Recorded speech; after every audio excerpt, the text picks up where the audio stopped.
But just as another side to this, like we're building up a picture of a dressing room in crisis, a club in crisis. I did read an article in one of the English papers, Liam, the other day, where they were putting another spin on it to say, right, are things really that bad? Last season, 81 points. Season before that, they had their 2 trophies. In this current team, he has probably the best goalkeeper in the Premier League. He has Lukaku. He has 2 centre-backs that he signed. We know they're not where they should be as players. A World Cup winner in the team. He got Sanchez ahead of Manchester City, which kind of annoyed them. Are the bones of it there to turn this around? Well, they would be if there were performances on top of that.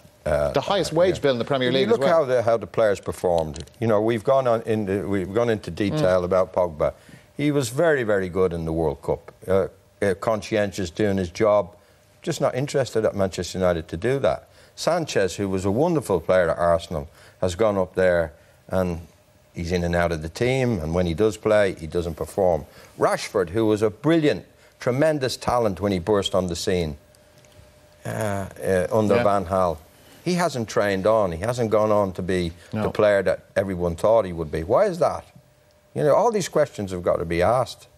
And the midfield is also another area where he spent money on players. Fred, I watched him.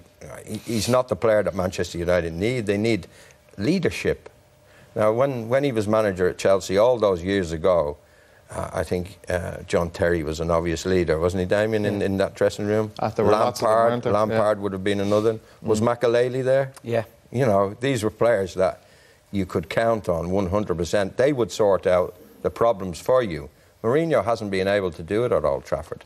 Matic was meant to be the guy, his kind of on-field general. Well, to be fair, if you ask any Manchester United fan, they would say Matic has consistently performed for Manchester United, but it's what's happening behind Matic that's the problem. And you mentioned De Gea. Why is he the best goalkeeper in the Premier League? Because he's making brilliant saves week in, week out. He gets a lot of practice. Yeah, and he saved Manchester United time and time again.